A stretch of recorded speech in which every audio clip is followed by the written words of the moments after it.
Hey, Link here. Thanks for joining me for episode 97 and the first New Game Plus episode, where I speak with Dana Nightingale, where we talk about I Saw the TV Glow, diversity equity initiatives, Ranma and other anime, the spooky season, and some lightning round questions. Before we get started, don't forget there are links in the episode description that you can follow to learn more about Dana, including her previous episode, as well as the podcast. Also, don't forget to like and share the episode. Without further ado, enjoy episode 97.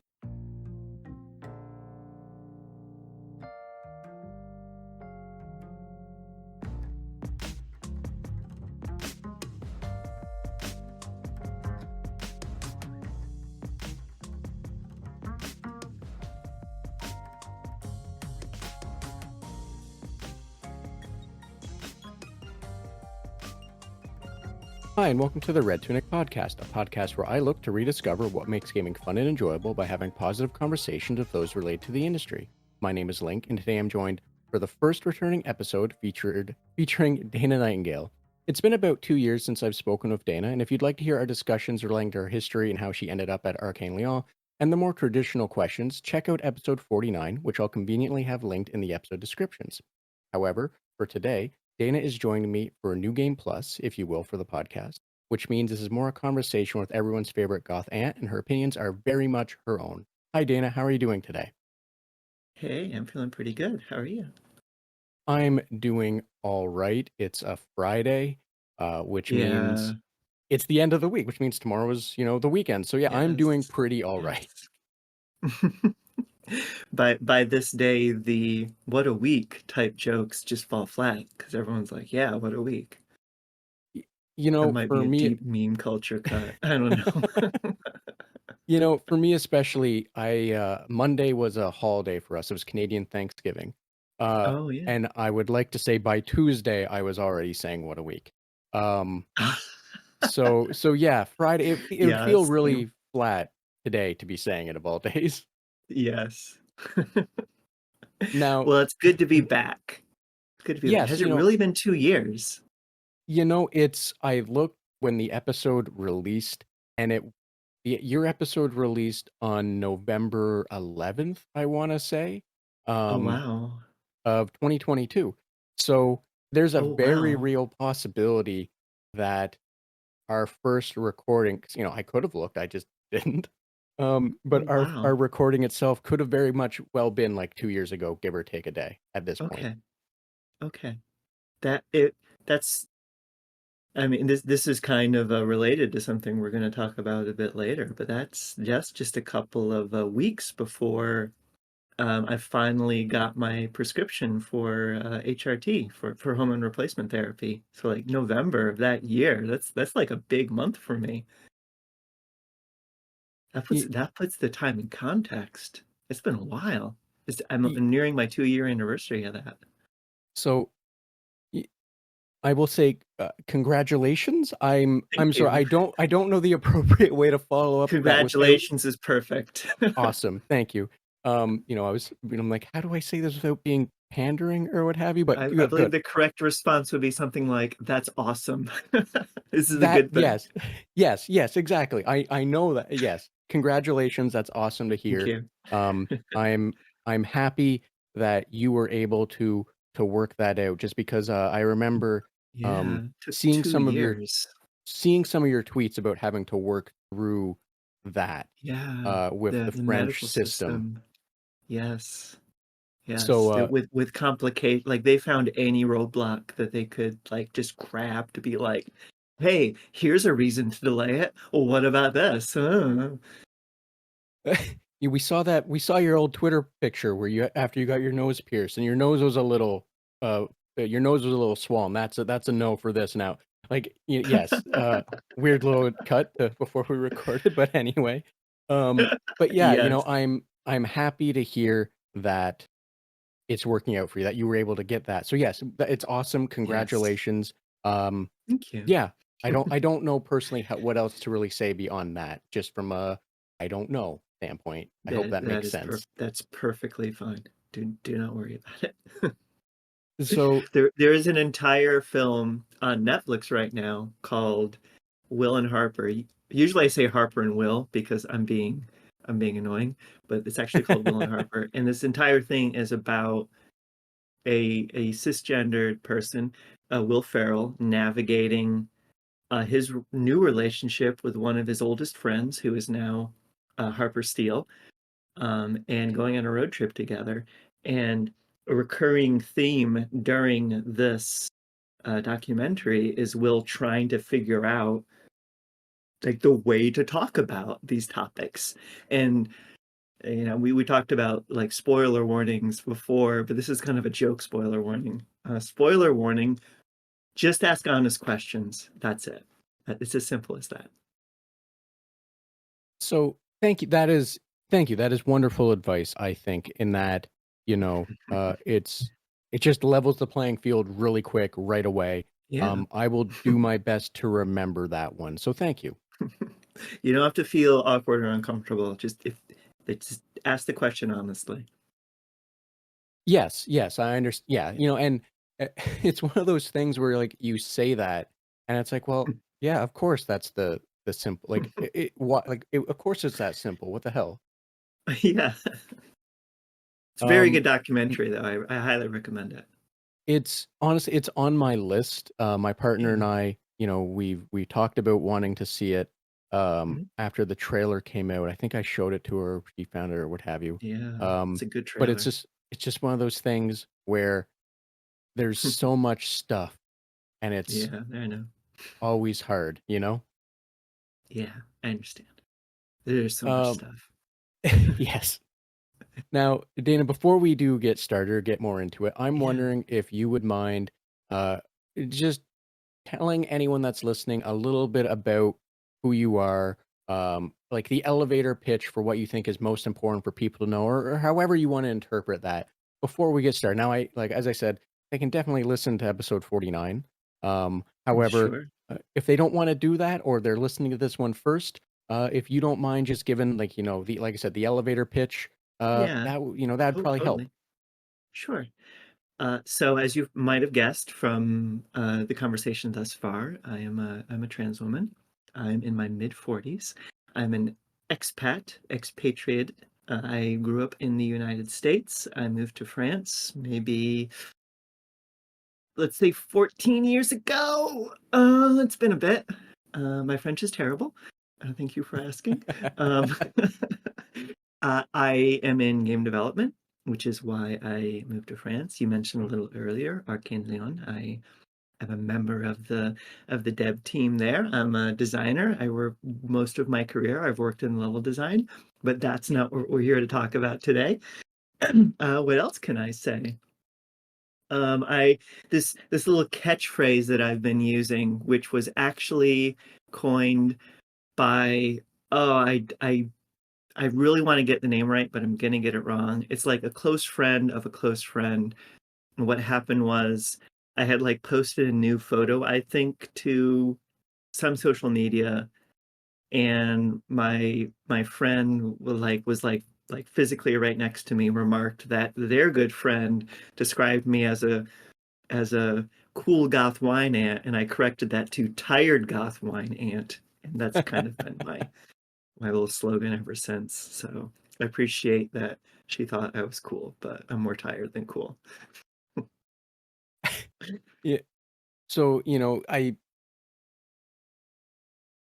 I don't know how I was about to say, I think any slogan or any kind of title uh what have you is usually good, but the mixing of tired, kind of puts a tack in the shoe of what I was going to say there. But I'm aggressively shrugging. I don't know. There's no way to communicate that verbally other than just to say it. But no, thank you I'm glad you for that. appreciate that. Oh, my Yeah, pleasure. but thank you I've for been kind sharing of that. workshopping a new one, which is I'm six stoats in a trench coat, because stoats are awesome.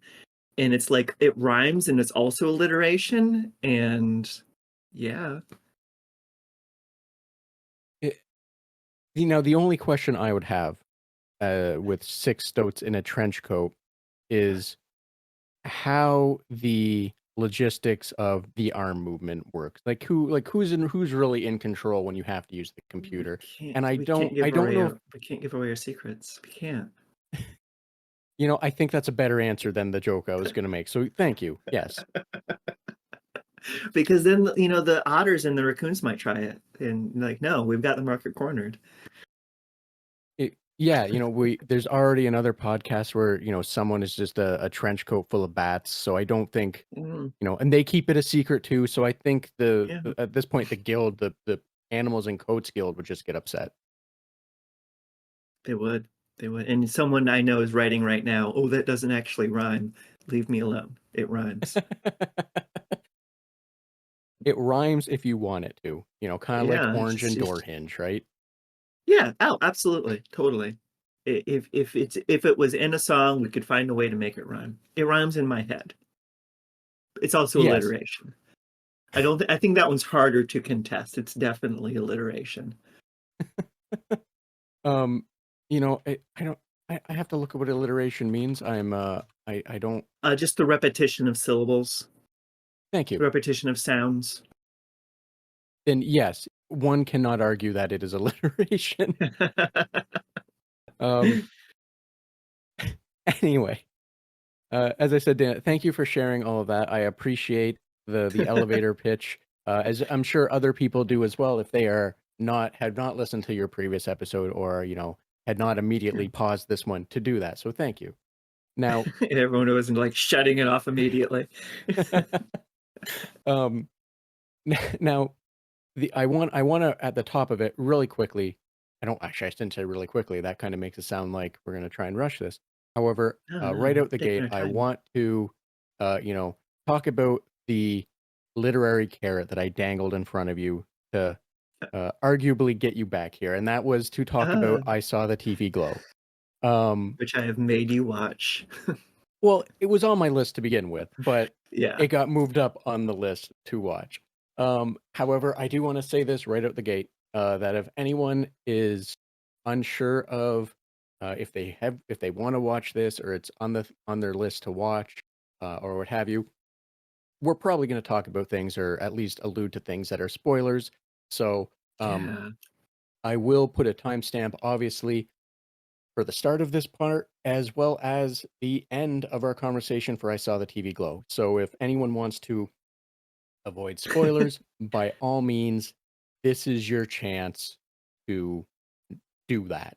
I'm But gonna have to really outside like of rein myself in because after that spoilers end, I have to stop talking about it, which is really hard. This is the um, type of movie where, like, if you're with friends who have seen it, it's gonna come up at least 8 or 9 times during the night. Someone else is gonna have another thought and bring it up. It keeps coming back. I yes, like during the movie while I was watching it with my girlfriend, we there were a few scenes in the beginning, the first like 5 minutes or what have you, where uh the parachute, I don't know the proper name of it, but the parachute, the thing that everyone loved Yeah. during gym class. I made the explicit comment to her that if I were ever a gym teacher, that would be like the first 5 minutes of gym class every day, because that's the favorite, like that's what everyone loves about gym class. I never had that However, experience. I'm I f- uh, I feel sorry for you. I I, don't know why, but it was just always like it was the best gym class day to just throw that stupid no, parachute up and sit under it. It that was just always fun. that that was I did not understand the context or significance of that. That was just not a part of and like I was it started in the 90s, so maybe I was a little old for that. But no, I was like, middle school, high school during the 90s. The thing is I grew up in Florida, and the schools in Florida have no budget whatsoever. So they probably couldn't have just afforded the equipment. Don't want to get into the complicated topic of the Florida school system. So we'll leave it at that.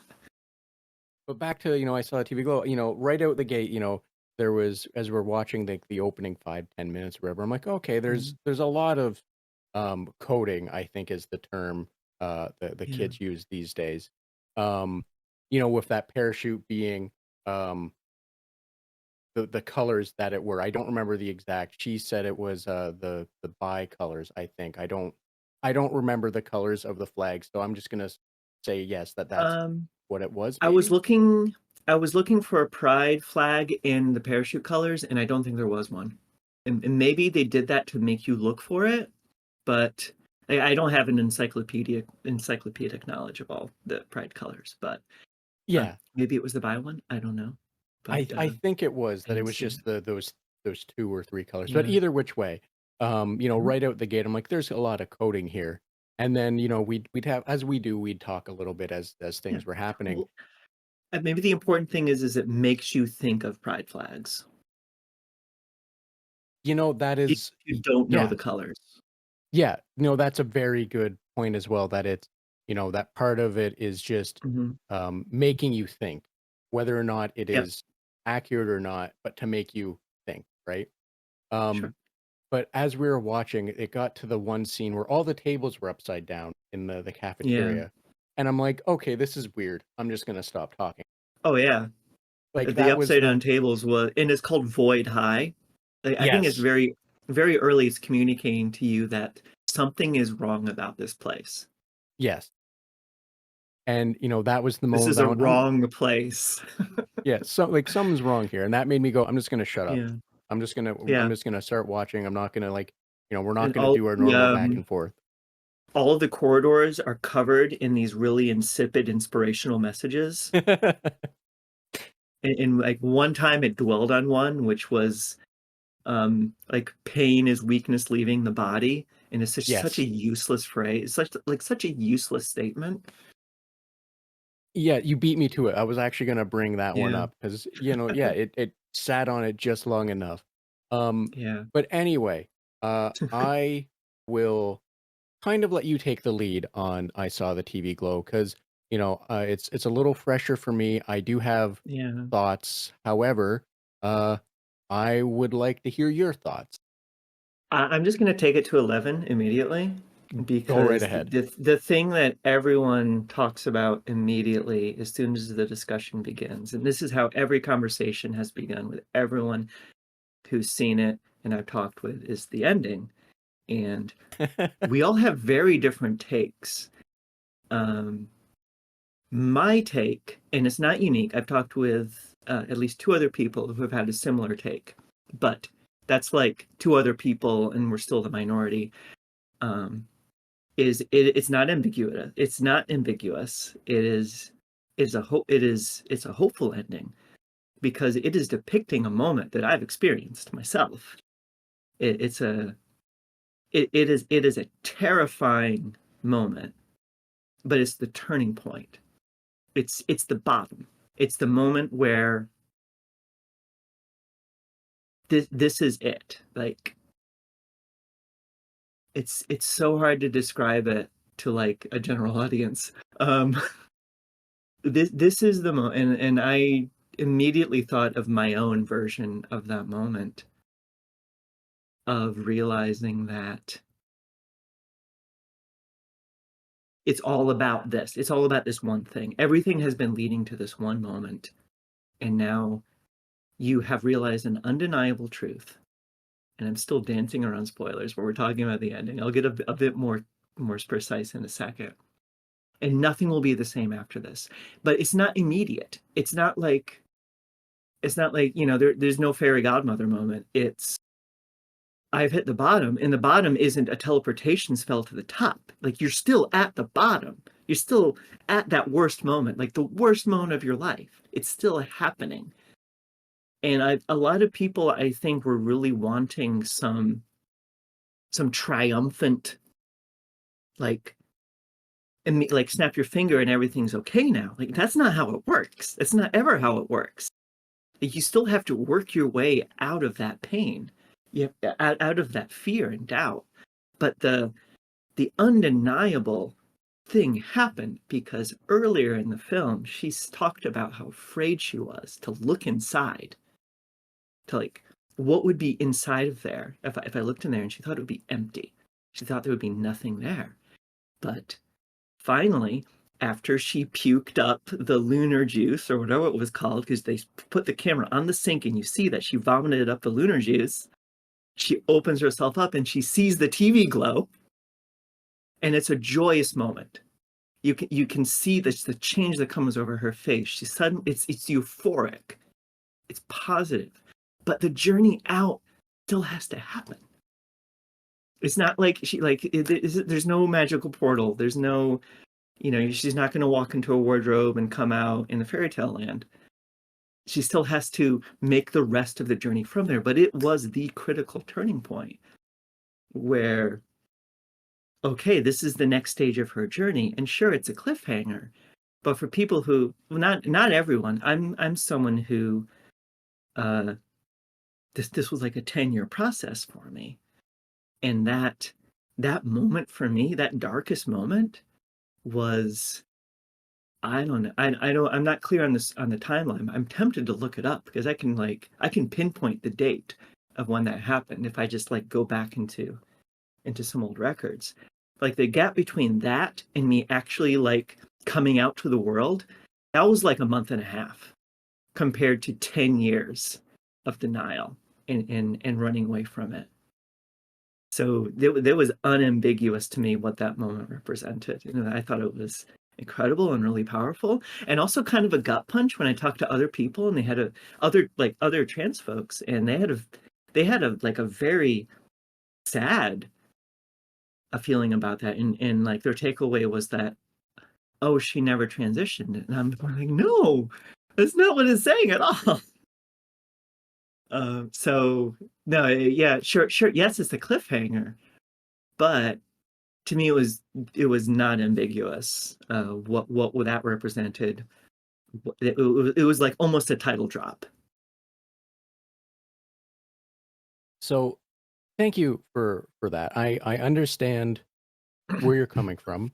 Some of the things you said made me kind of shift my opinion of the ending a little bit. And I want to be very clear because I had asked you about the ending before. I didn't realize the ending was I don't know if contentious is the right word, but I'm going to use it anyway. I didn't realize the ending was like Sure. a contentious point or what have you. And you had said, no, It's, we'll wait until the recording. Um, and for me, when I use the term ambiguous, for me personally, it wasn't a matter of what just happened. You know, right.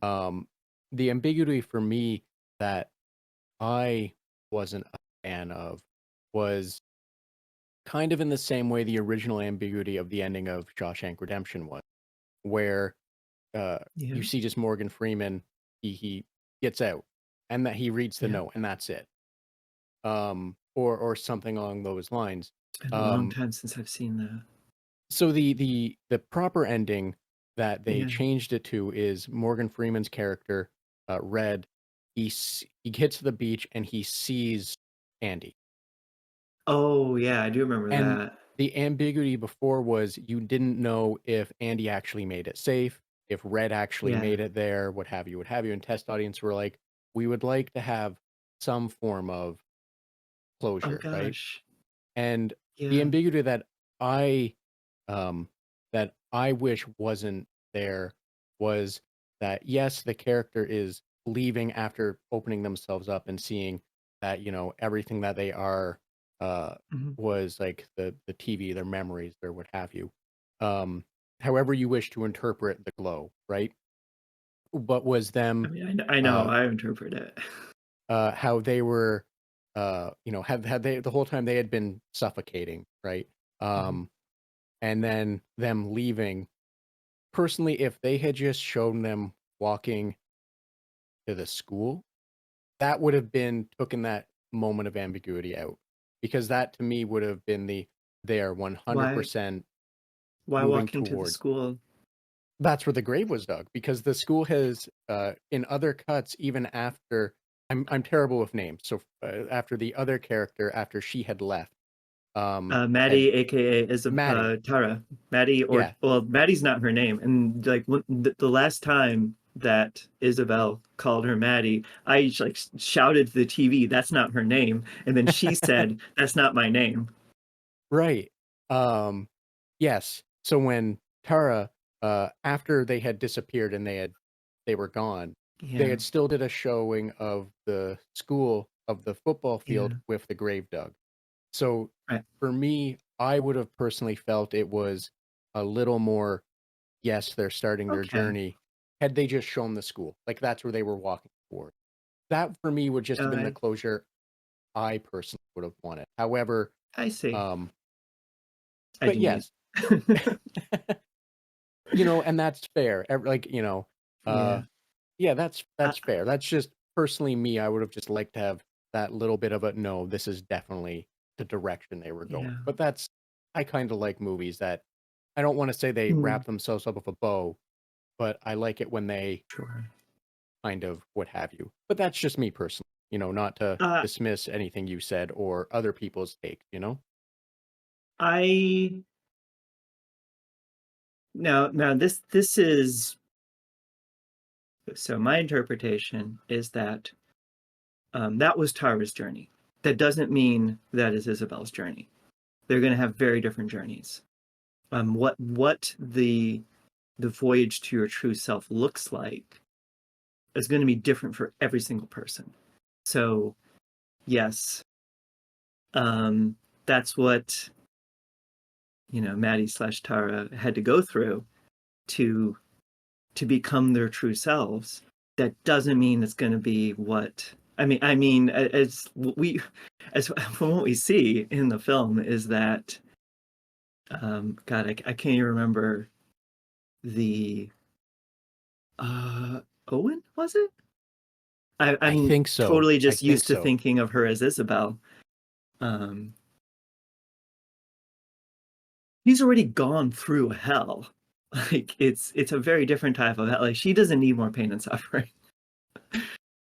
It's going to be a very different experience for her, and you can't yes, there's a process that you go through, but just because a person says, "Hey, this is the process that I need to go through," doesn't mean that you can just repeat that step by step and have your own rebirth. Everyone's is going to look different. So it never even occurred to me that Isabel's journey was going to look anything like Tara's. Thank you. So, what you saying this has made me look at it differently. And the reason I say is because I went into this movie first and foremost that treating it like it's a horror movie, right? That it's an A24 movie and that they're doing what they're Mm-hmm. doing. Um, Mm-hmm. and I was applying horror movie kind of normal story beats in that sense, right? Not Yeah. story beats that were relating to allegories or what Right. have you. If allegory is the right word, I hope it is the case. But anyway, I Metaphor, wasn't thinking of it allegory. in that term. Yeah. And thank you, because that, the way you put it, how um Hera would have been forcing Isabel to go through their journey to how they Mm-hmm. came to their true self or what have you. Um, Putting it that Yeah. way, then yes, then that 100% means, the way I would have felt less ambiguous of the ending would have also been doing a disservice to Isabel because it would have been meaning Tara Yeah. was forcing their um Yeah. journey, their what Tara have didn't you. have to take a box cutter and cut open her torso. It's a very different journey. Yes. So thank you for that perspective because it puts it into like Deep into spoilers now.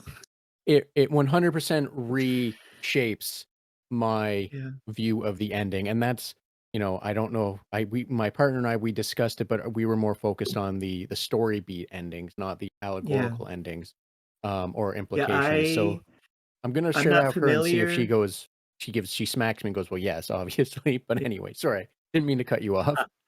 I guess my perspective is very focused on a certain aspects of it because I'm not familiar with A24. I'm not familiar with like the horror movie genre or horror movie tropes. I'm not familiar with Buffy the Vampire Slayer. I actually never watched Buffy the Vampire Slayer because that was a show for girls.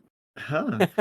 Um, no, though my friend who I rewatched it last night with a close friend, and they saw a lot of a connection to an even older series called Pete and Pete, which had some like supernatural elements of it. And it was much more, Pete and Pete was much more the version of the show that like later in the movie, like on rewatch, it was a much more like silly, like, preteen type, you can just make soup type version of a show. That was Pete and Pete. Whereas the version of the Pink Opaque that was depicted earlier in the film was more Buffy the Vampire Slayer.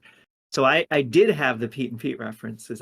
That was a thing to watch when I was younger and that age. Um, and apparently they had like members of like supporting characters in the film were from both series. They had like a cast member from Buffy and I'm not 100% sure. I've heard that cast members from Pete and Pete were in this as well. So it's like not ambiguous that this was meant to be referenced. I don't know where I'm going with this. I lost the thread at some point because I got lost in like movie trivia. All that's to say is I went into this film with very little of the context of the genre, of the nostalgia.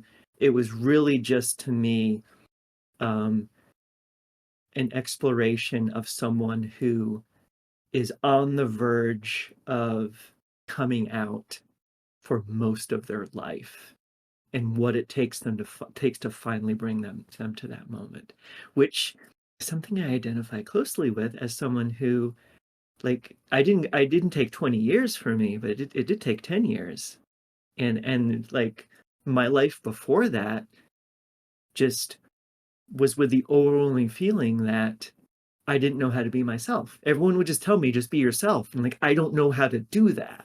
It was so frustrating to hear that advice because like, I don't know what that means. When someone tell me like, just be yourself. Oh no, you like, you'll feel confidence if you're just being yourself. Like, how? So sure, it wasn't a 20-year journey for me, but in a way it was. Yes, so thank you. Yes, I understand what you're saying. Sorry, sometimes I don't know the exact proper way to follow up, so I default to the Canadian thanking uh thanking people. However, um you are correct that they did bring a lot of actors from, like Buffy, or I don't want to say a lot. They had, as a whole, they had a lot of I actors heard that they were had one. familiar. Yeah. Um, and apparently they did that so there would be familiar enough faces to make you look more for things. And that could have also as well Mm, been like some of the other little things that were done in it to make you look more yeah. critically at what was going on, or what have you, right? Yeah, Um, I'm pretty sure that they were going directly for a Twin Peaks vibe pretty often, and that is a reference I do have. I am I am a Twin Peaks appreciator, so I did get those. Yeah, weirdly enough, I've never actually seen Twin Peaks. I've tried Oh starting it, and wow, it just fell off right away because something else oh my shiny caught God, my attention. I'm like a crow, yeah, if there's something shiny, I'm gonna go for it. Um, or a magpie, you're a magpie. yes, yeah, yeah. I'm gonna take whatever, throw it into the whatever in my brain, and let it, come out as whatever it needs to, mix with every other Yeah. last little thing I've thrown in there. Um, sorry, I was hoping I was gonna come to a joke there. I didn't. Um, I like crows. I have been strictly forbidden from making pro friends or just Corvid friends, really. Yeah. Um, I was told I'm not allowed. My partner, she does not want me doing that around the apartment. Despite the fact we had a raven or two hanging out for a bit. Um, Yeah. we've had crows. I've jokingly said I'm gonna go out with some cat food and introduce myself, and she has to lock the door. Um, Oh however, I told her all bets are off if we get into a house. She gets no say in it. That I will make no, no. all of the bird friends, that I want, and she can't stop me. I'll buy my own cat food and not steal the cat's cat food. Well, you've got one bird friend. Are you referring to yourself or is there someone else? Yes, I'm a Okay. nightingale. I honestly did not get that that was a bird reference. Thank you. I am a terrible bird fan, I guess you would say. um, Now, Dana, I don't wanna try and move us along faster than, We're gonna you'd give like our to. timestamp for like if spoilers end at this point. But was there anything else for I Saw the TV Glow that you wanted to discuss? Anything else you wanted to dwell on or mention or what have you? Uh, just what the chalk said. There is still time.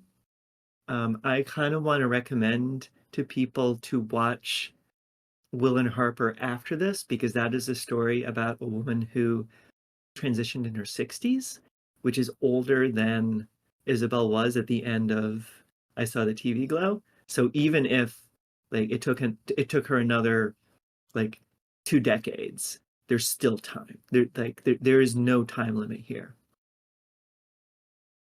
So, I like the what you said about Will and Harper, that it was like coming up or being pulled up for air or however you'd like to Mm, phrase that. Um, the yeah, ending to I Saw the TV Glow and thinking about, your your one line tag for Will and Harper, it really put it into perspective that because like the whole end of the whole movie really, Owen, now Isabel, had been yeah, struggling with asthma. And given the story yes. beats of the movie, Very explicit um, metaphor. yeah, um, Hmm. for everything it's going with that, just hearing it's like being pulled up for air was, a perfect contrast to Yeah, what one movie's about versus the other. Now I don't know if you it, know this, but yeah, the I Saw the TV Glow is actually my partner told me this last night. She looked into it that yeah. it is the second movie of a planned trilogy. I don't Oh, remember really? yeah, so the people that the Oh, writer, director, I don't remember explicitly who, their first movie hmm. was about body dysmorphia. And then apparently the next movie is going to be about um I believe she read this or she, hmm. the rumors or the what have you, was that it was going to be about coming up for air, which Interesting. given the Okay. first two movies may or may Hmm. not make a lot of sense for the third movie. But you know, I just wanted to comment that, I really liked the contrast, the idea of what Yeah, Will and Harper would be. And I understand completely why you would say watch it after because, you yeah. know, Maybe not like the same day. I think you need time to sit with it, and the tonal shift would be jarring, and I think another important thing that Will and Harper shows is like the struggle never ends. It gets better though. The struggles change, but you can breathe. yes, I think being able to breathe is yes, I can understand anyone that's had to go through anything, Yeah, any kind of trauma. And I'm not to diminish or take away from the point you were making, but as anyone that can relate to any kind of trauma, being able to come up for air and breathe is yeah, a fantastic thing to be able to do at that point. yeah. I do want to mention though really quickly because this is something that I just learned in the past week. I had always been curious about why my my community, the transgender community, always used the word dysphoria and not dysmorphia. So I looked it up, and it's because dysmorphia is kind of like transsexual. It's like the old medical diagnosis for like mental illness, and that's pretty much it as far as I understand. Because I was curious, I didn't know, but like the term dysmorphia is meant to refer to a mental illness, and that's not us. We're not mentally ill. Like this, gender dysphoria is not a mental illness, even though like that's a diagnosis that I have. Like if you bring up my medical records, I've got paperwork. I'm officially diagnosed with mental illness. That's how the medical system works. Hooray! But it's not the way we talk about it. So I just wanted to note that for the audience, the difference between the words dysmorphia and dysphoria. Dysphoria is the term that the transgender community uses to talk about our feelings of our body doesn't belong to us, or we don't fit in our body is wrong somehow, which is different from dysmorphia, which is like a mental health term. So thank you for that. I actually just made a note of that one so that I can hopefully do better Yeah. and remember that dysphoria is the right word. Yes. And again, I just looked that up this past week because I was confused why I would hear one term and then the other term, and I'm like, what's going on? So, like, absolutely no problem with somebody getting it wrong. We just have to ask Exactly. And it's one of those things or where look it up. um Looking it up is good too. yeah, or look it up.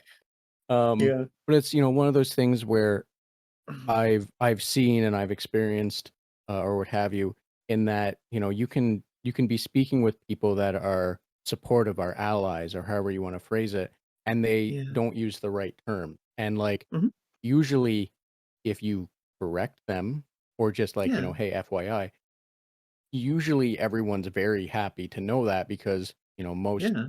allies want to be allies in the best of their abilities, right? So thank you for that. I Yeah. appreciate My pleasure. that, and I'm like I said, I'm going to do my That's best to why keep that in mind. that's why I wanted to say it. It's like TIL. Today Yeah, I exactly. learned. Yes.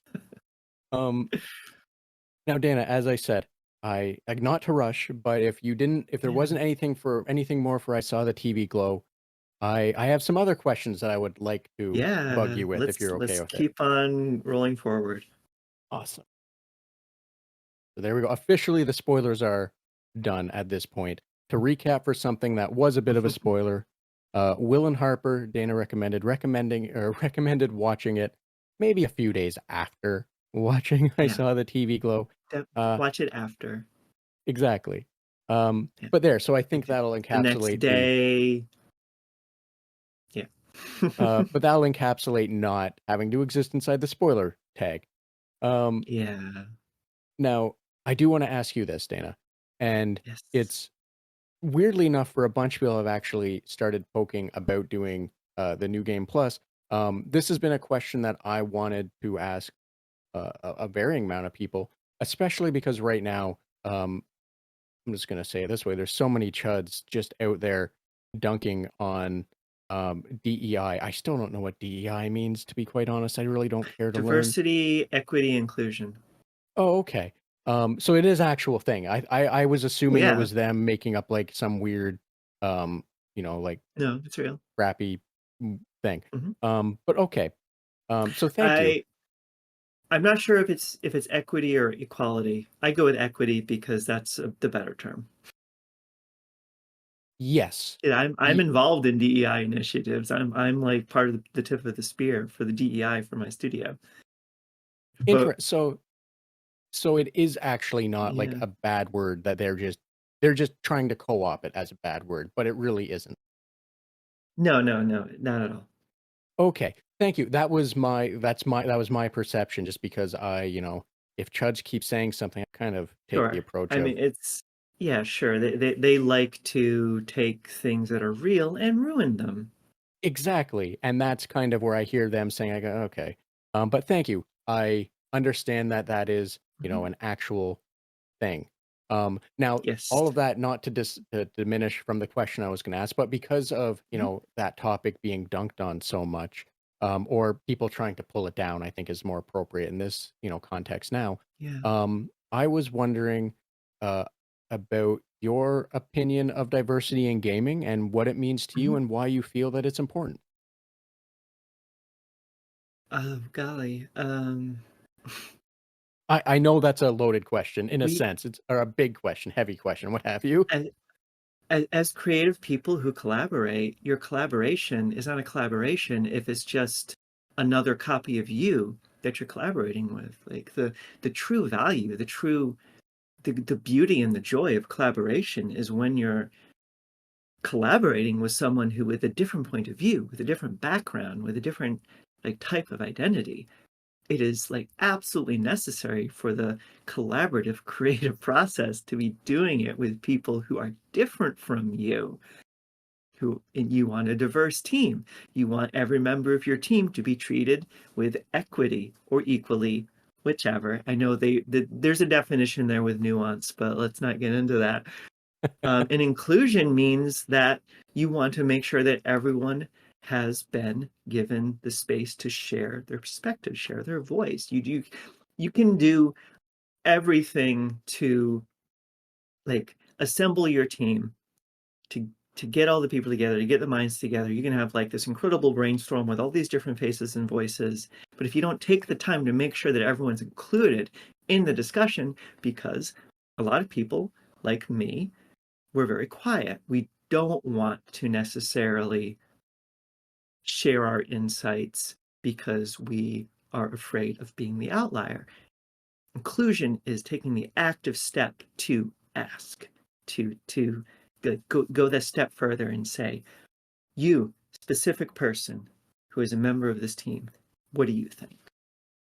So you can't just fill the team with like diverse identities. You've got to like take that last step. So that's the inclusion.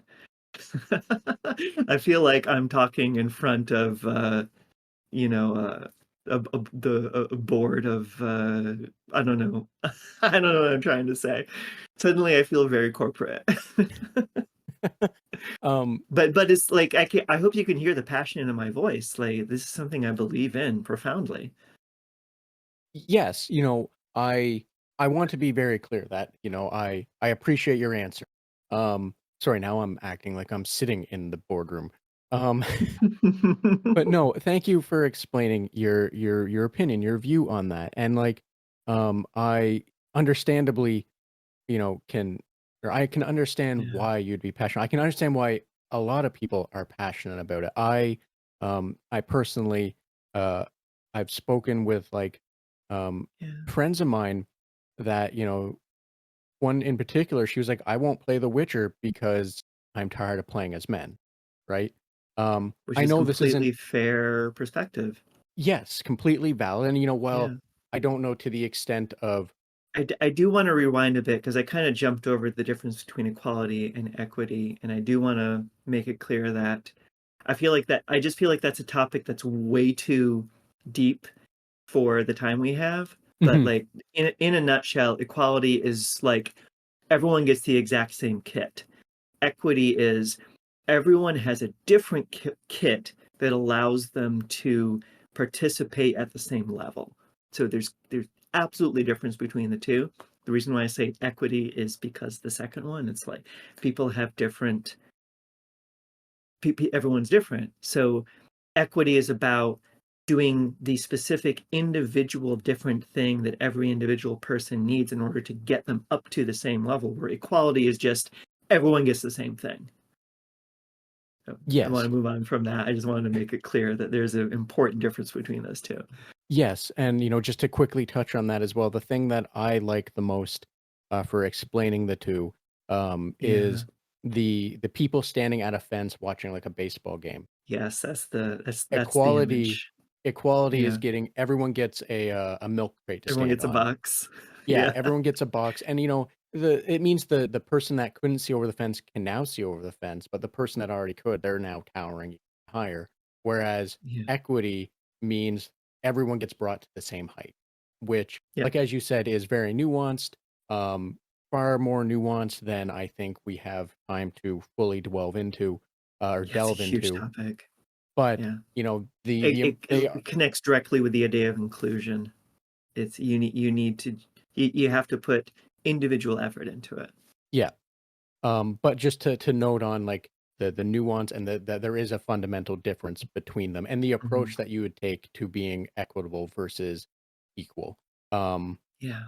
yeah, but I very much also like I appreciate when the attempts are made for diversity in game.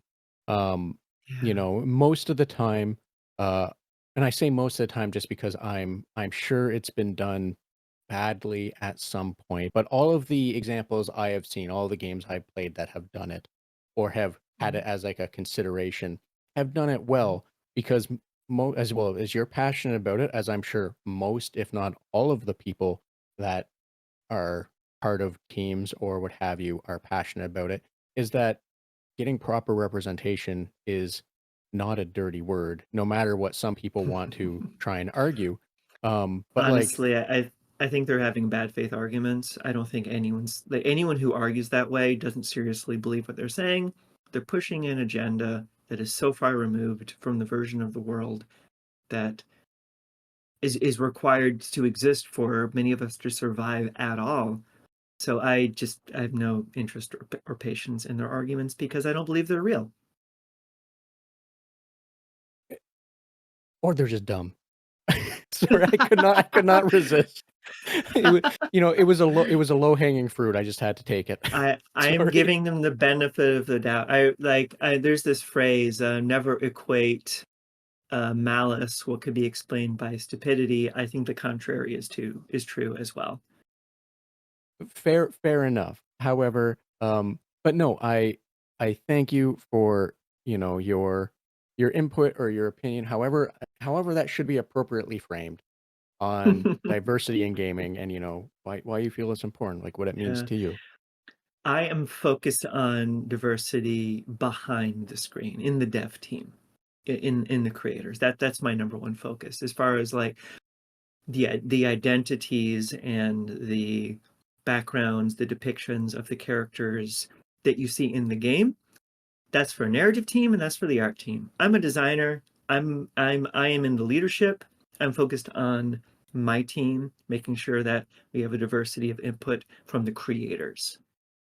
And that's not to say that those other teams don't also have that responsibility. I'm just saying that, like, as Yeah. a designer, I actually have no input whatsoever on the identities of the characters that you see in the final game. But we're steering a little close to the sun here, so maybe we Yes. should swerve back away. Yes. Um, However, I'll say this, Don't and want to this be is Icarus. yeah, exactly. And now, not to continue towards the sun. This is more of a very general statement, Yeah, in that when you have people that have experience like diverse. Uh, I don't want to say cast because that's when you have like a diverse team, that means yeah. they're going to have their own input from their own experiences, and those experiences will reflect appropriately or more If you take representationally, right? if you take that final step of inclusion, if you make sure that they have a voice and you make sure that they understand that their voice is respected. Yes. And one of the things you know, I I often bang the indie drum when I talk to people and that I really like Yeah. indie games. One of the Yeah. things I like most about them is you have all these teams that are, you know, uh, are smaller teams, and you're going to get people that are doing what they know for them. And that's one of the things I Mhm. like seeing and appreciate getting to try is things that I arguably would not have ran into, and I'm not dunking on AAA, AA, what have you games. However, if that's all I took in, I Mhm. would very much run the risk of not being exposed, you know? So that's one of the Mhm. things I also really like about indie games, is just being able to, for smaller game or what have you, um, is just like the Yeah. exposure to uh, things that I normally wouldn't.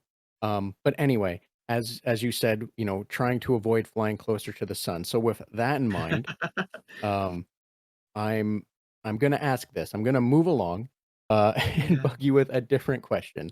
And that one was because you mentioned you were watching Ranma half. Um, Mhm. Ranma is one of the series I think most fondly of. It's one of the series that if someone were to say, um, in most cases, I can say with confidence, I would probably recommend people check it out. Um, not because no, in most cases, mostly because Yeah. sometimes I forget things. I'm an idiot. But you mentioned starting it, and I was wondering Mhm. how you were enjoying what's the first one or two or three episodes of the remake. Just two. I am actually surprised at how much I'm enjoying it.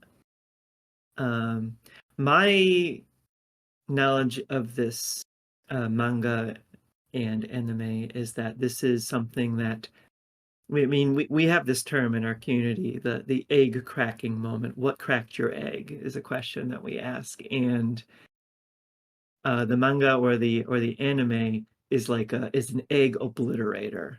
It is a tremendous factor in the lives of many trans folks for what made just got the idea into their head and they realized that they couldn't stop thinking about it.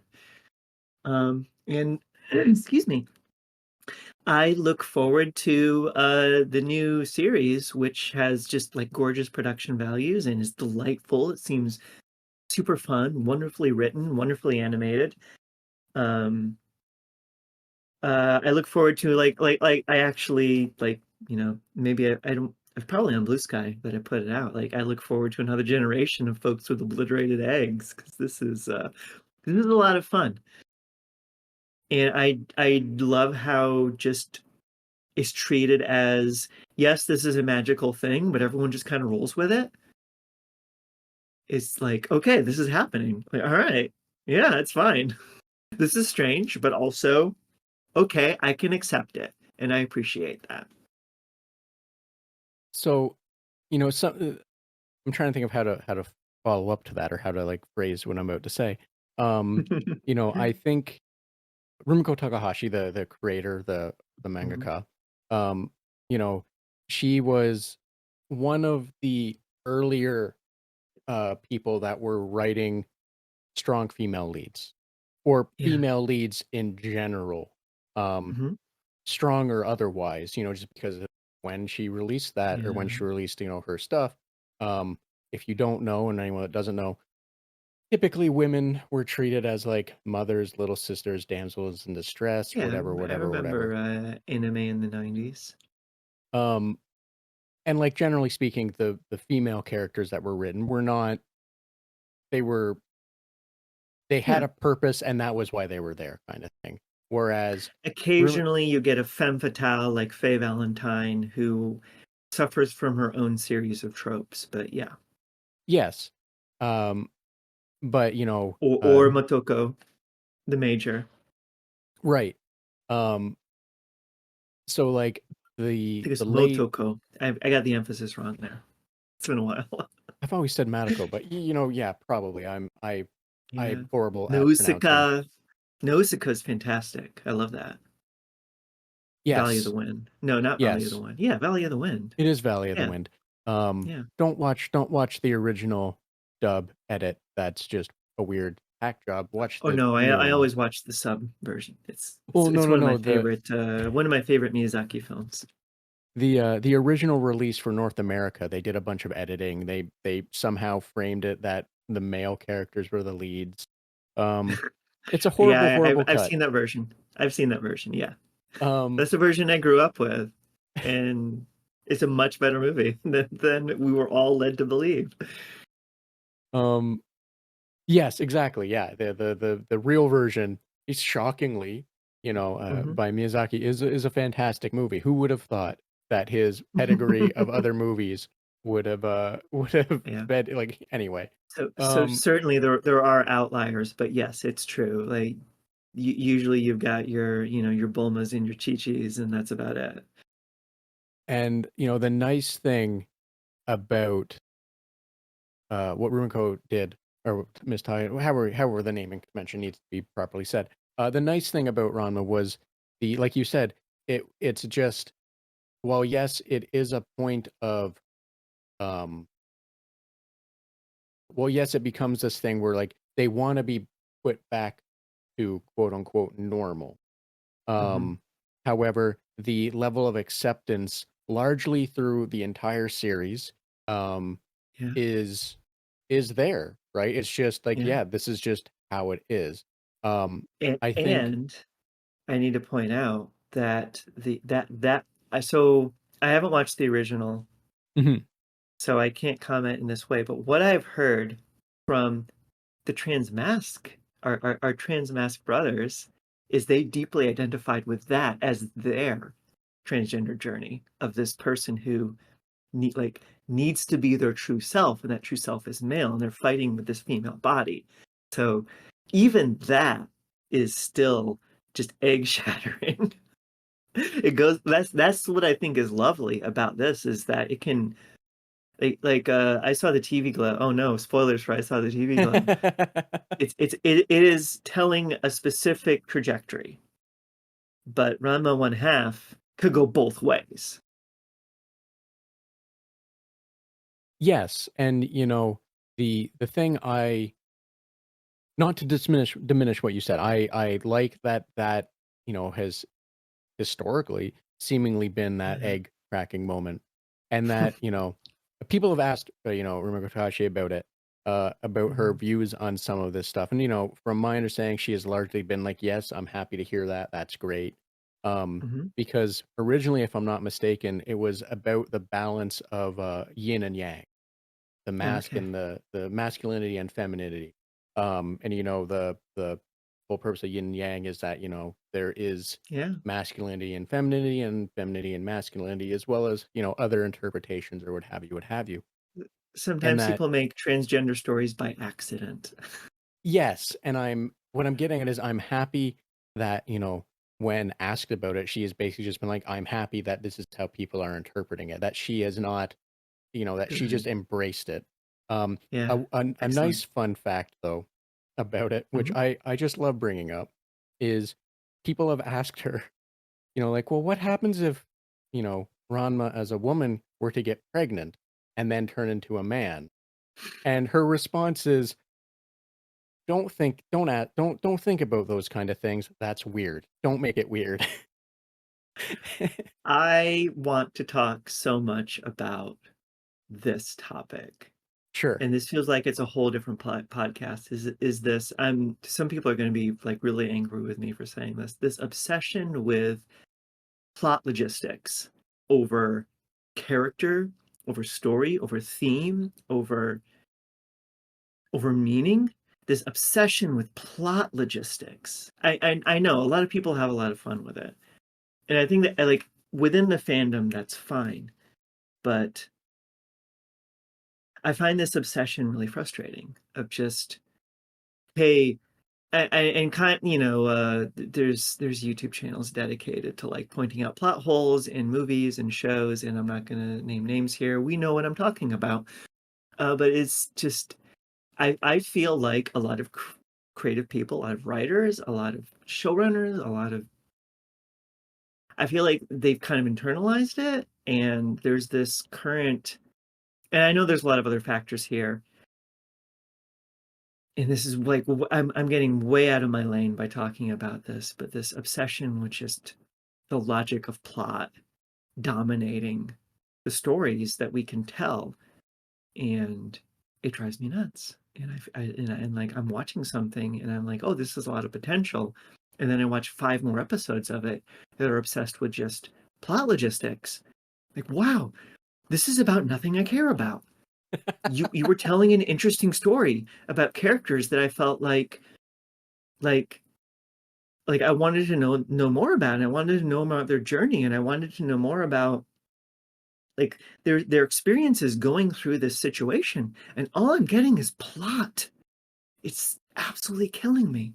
And I don't want to name the shows that I'm talking about right now, but there's been a couple of recent shows that I really wanted to like, and they just go down this boring path of being obsessed with just plot logistics, and it kills me. It's like, and I'm sorry, what you just described of people like finding this scenario and feeling like the show is like it's not about that. It's not about that. Why are you bringing it into it? This is it's all supposed to be. It's like there's theme and there's metaphor and there's meaning and there's parallels with our real lives. Like, why are you bringing that into it? It's not about that. And the things that So I love manage to not do that. And yeah, it's crazy. so I'm trying real yeah, hard not to name specific things, but there's been some big ones lately. I'm not going to name anything newer.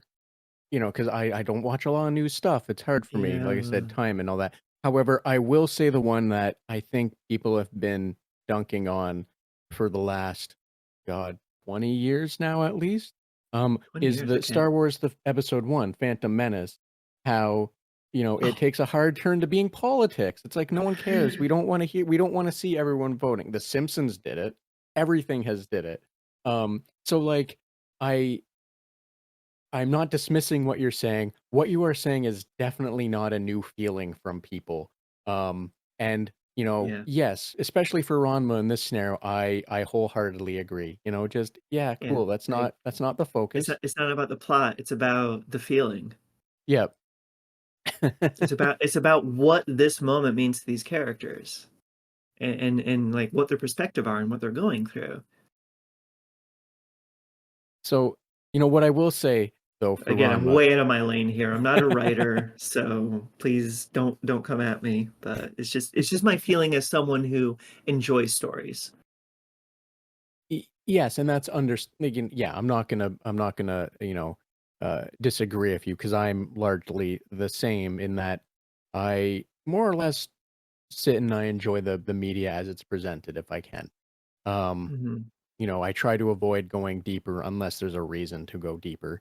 Um, so I ain't got time for that. Or we can do I saw the TV glow and go super deep.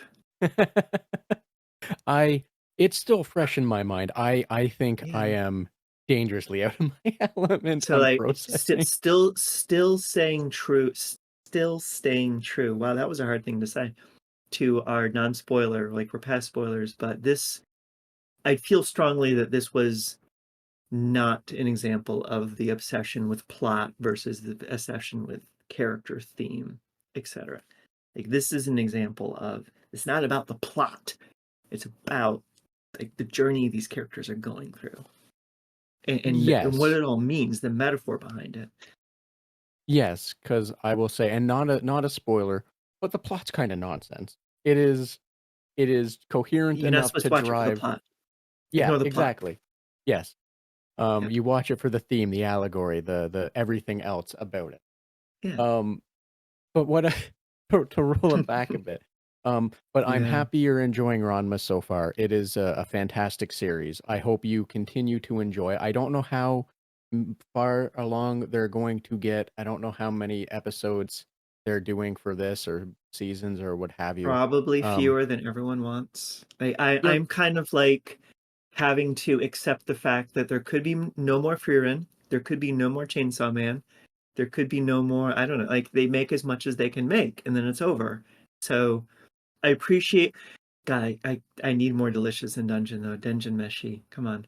I've just I've only rediscovered anime like in the past couple of years. I there was a bunch of anime that I enjoyed like in the 90s and I completely stopped.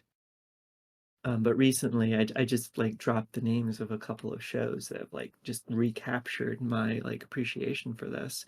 So sure, during that period, whenever there was a new like Miyazaki film, I would always check it out.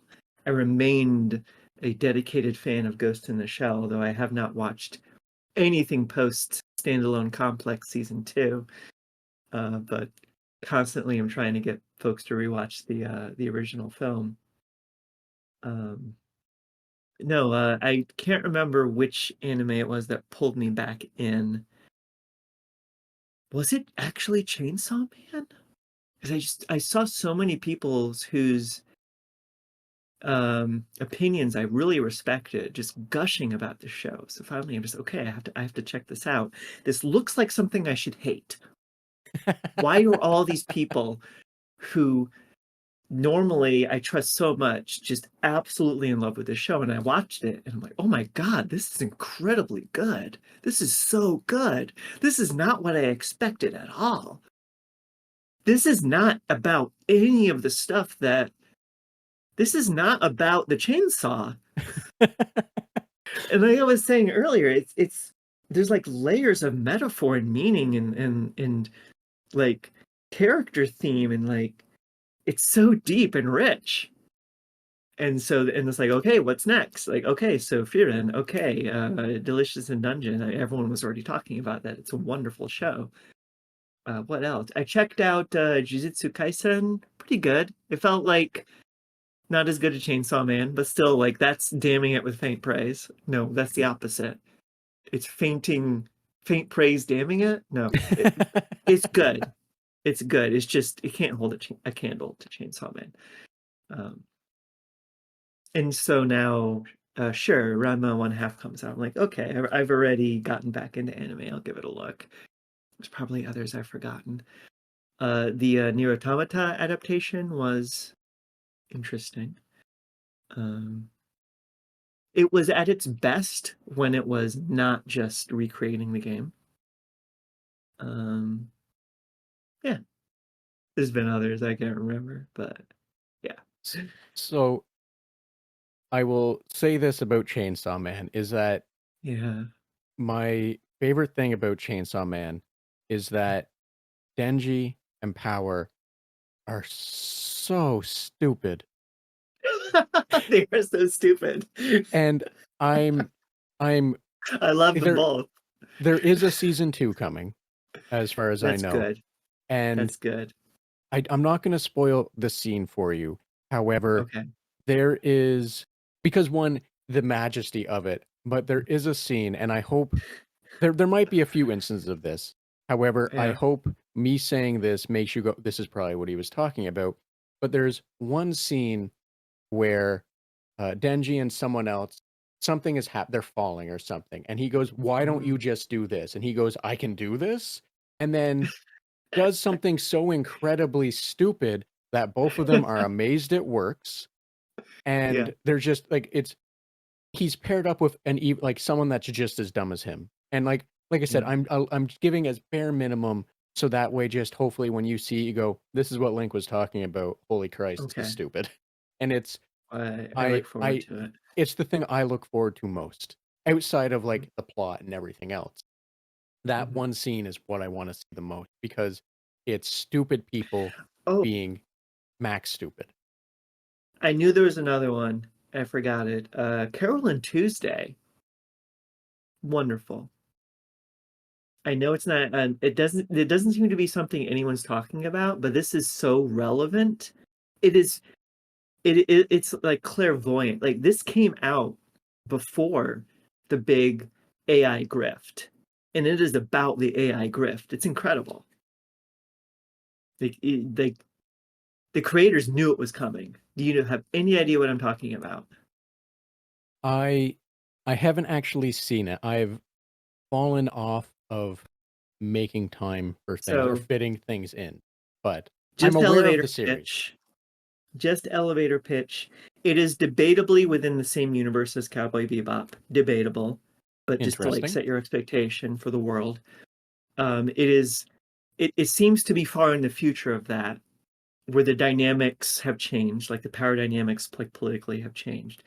It is about two young artists who had the bold decision to write and sing their own music, where all other creators are just letting AI create everything, and they're just like the face and the aesthetic.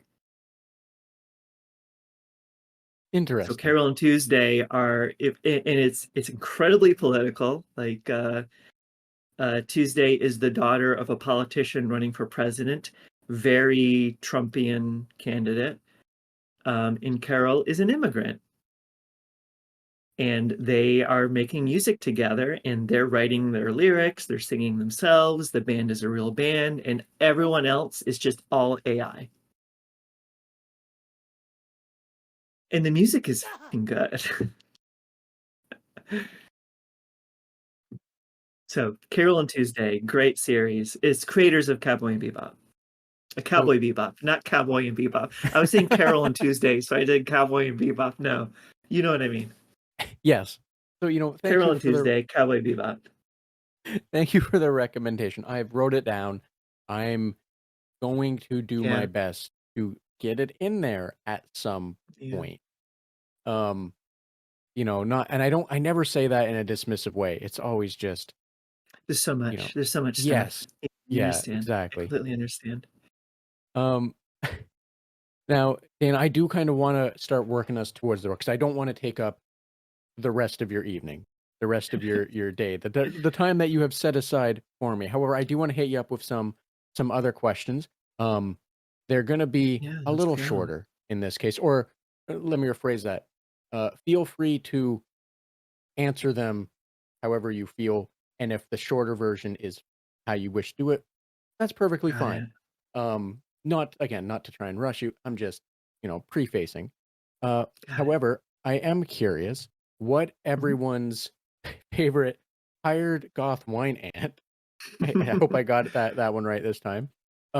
Enjoys doing during the spooky season, and if you have any recommendations for it, because as we're recording this, we are a few weeks out from Halloween. Ever this Yeah. episode goes out, will probably be a few weeks after Halloween, or how what have you. However, context is key. I have a complicated relationship with Halloween because my family is what they are. However, I am rehabilitating it in my life. My main focus at the moment is the wardrobe change. You all can't see me right now, but I am in my latest fall fashion.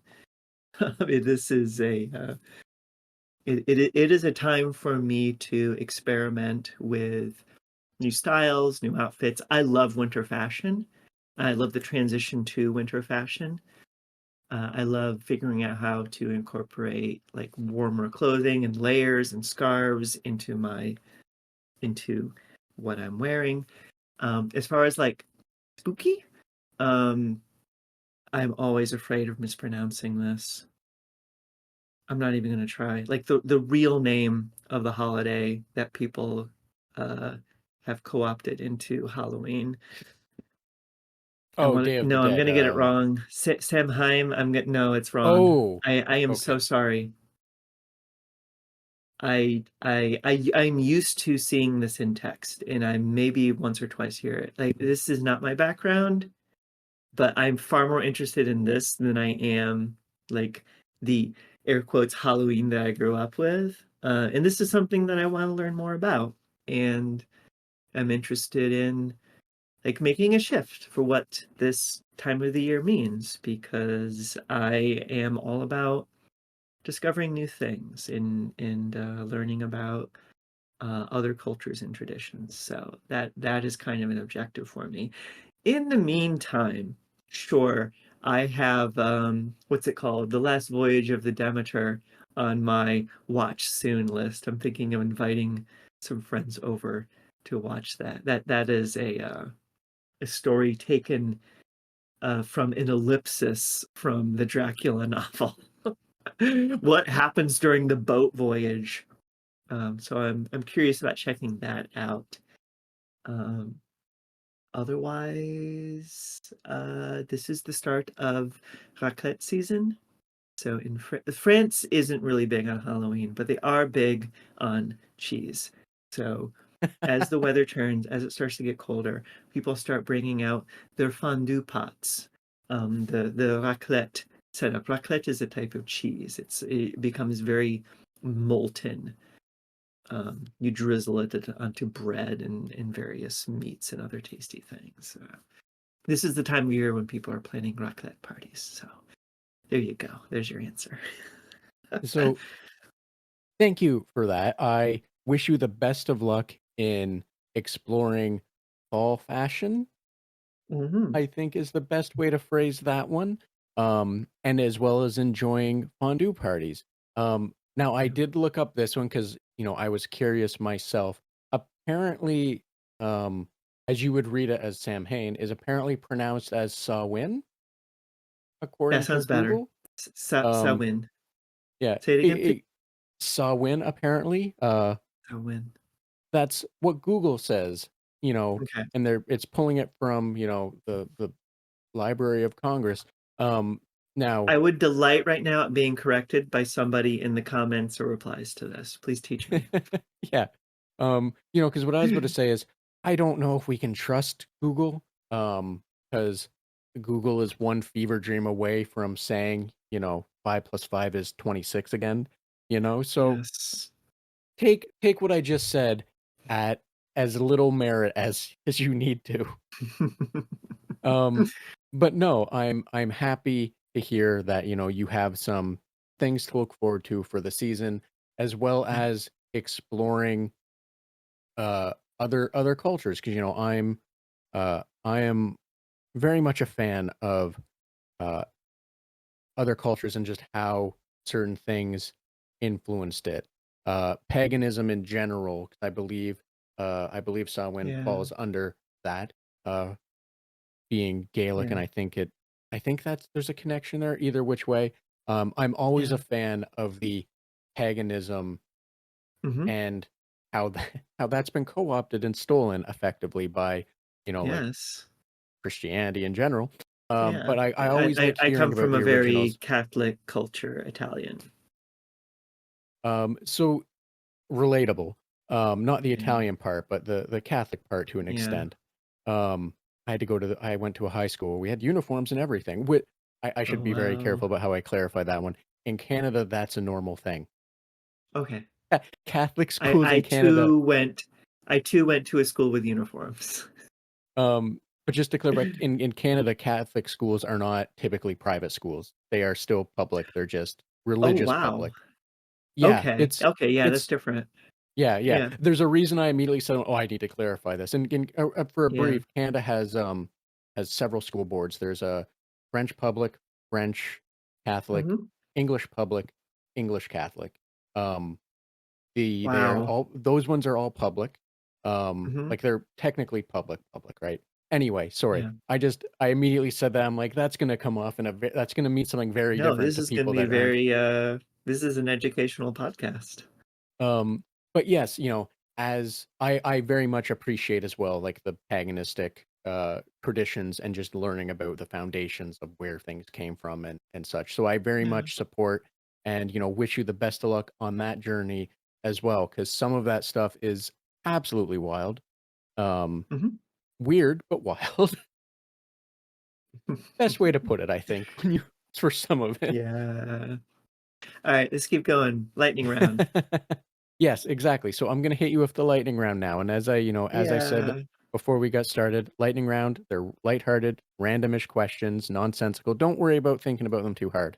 'Cause they'll fall apart very quickly and very easily. I promise you I However, overthink everything, so let's go. awesome.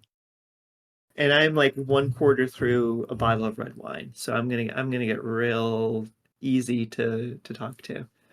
So apparently the bot for lightning round wanted to be topical. So Dana, which Okay. game character is most likely to think about the Holy Roman Empire at least once a week?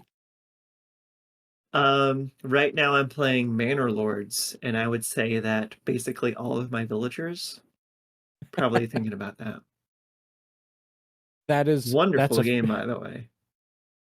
that's a fair answer. It again in context too, even. Yeah, Um, see yeah. how the bot feels for the next one. I think all the folks who are getting buried in my church graveyard are thinking about it, or at one point did. Lots of folks getting buried in my church graveyard. Jeez. Well, I hope they're dead. Oh yeah, they're Uh, dead. what what is the most sarcastic response that Sonic could give to someone asking if his new shampoo was tested on animals? Yes? I don't know Sonic, I'm sorry. Okay, that's fair enough. See, that one does kind of hinge on knowing the '90s era Sonic. I know the video games, I know there's a film series, the Sonic kind of missed me, sorry. That's perfectly fine. For the context, for your own knowledge, the '90s Sonic cartoon was very '90s, which meant Got it, Sonic was very sassy. got it. I Just for think your he own would be context. like, "Yes?" I don't know how I'm guessing Sonic is anti-animal testing. Yes, the large plot of the series is him saving animals that are being turned into robots. You're turning me into a fan. Go Sonic.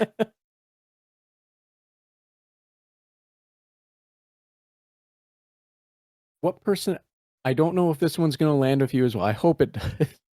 But what personality traits do you feel a pet cat would need to have the name Captain Falcon? Um, constantly jumping off like 8th-story balconies while trying to kill something. So thank you. So I don't mean this in a bad way. You took it very literally, and that's perfectly I don't know fine. what I don't know what Captain Falcon is. You know, yes, that was that was my concern after the Sonic follow-up. Let me see if I can hit you up with one that might make sense to you. Not because I I I grew up in the 80s. I'm oh old. man. I don't know if I know let's try. He-Man and the Masters of the Universe. Transformers. But only no, Transformers is like its whole thing. I know 80s Transformers. I don't know nothing about Transformers post 80s. A lot of fans still argue the 80s is where it was at. So, you probably know enough. I'm sure I know more than I should. I know Starscream is the best. Everyone loves Starscream. I appreciate Starscream for his absolute nonsense. Okay. I hope this one is one that can be a little timeless. Okay. Which video game character is most likely to call themselves a thirst trap despite having no business doing so, and why?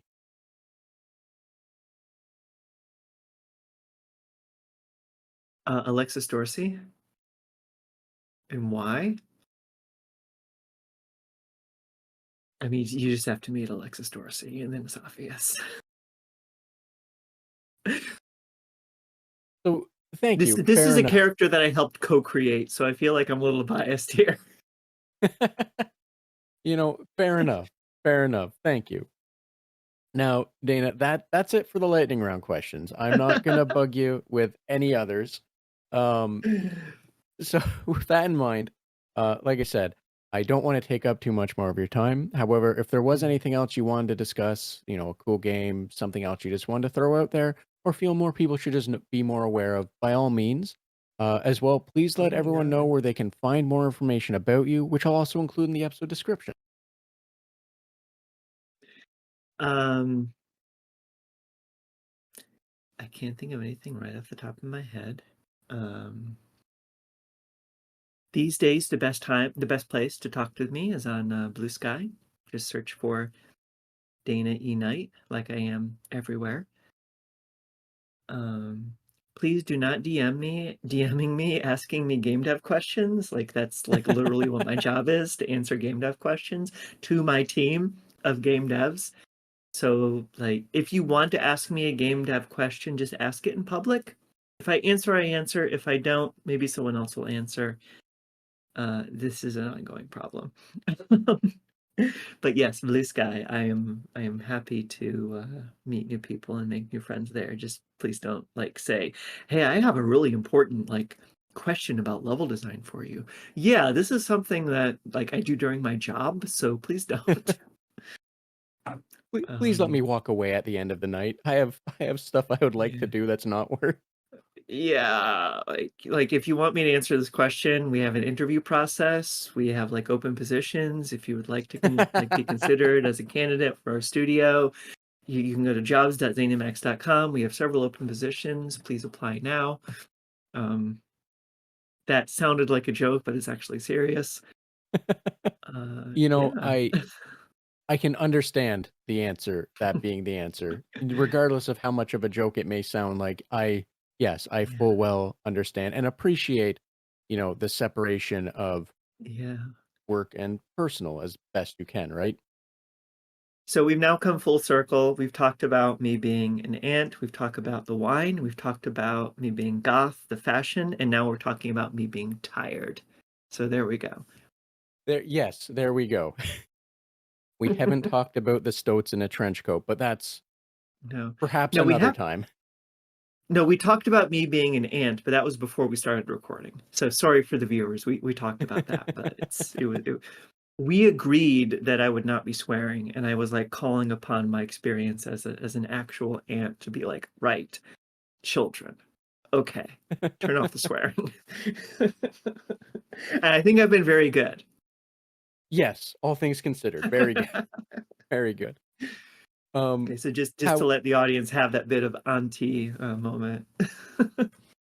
Oh yeah, okay, 7, right. Turn off the F-bombs. now again, Dana, with everything said and all of that in mind, again, I don't want to steal more time than you've set aside for me. So if there was nothing else, I will definitely let you get back to your day. I think we can wrap it up. Yeah, I think we're Awesome. good until the next episode 2 years from now. I will make a note that this is the time to reach out to you in 2 years. Touch base again. But Yeah. otherwise, though, Dana, thank you so much for making time to have this conversation with me, and thank you for joining us on the Red Tunic podcast, as well as a special thanks to Ronald Jenkins for the use of music from the title track from Road Steep. And be sure to check out the episode description for links to socials, websites, and other means that will allow you to learn more about or support Dana and the podcast. While you're doing that, share, like, follow, and whatever else you think makes the algorithm work. Thanks. Till next time.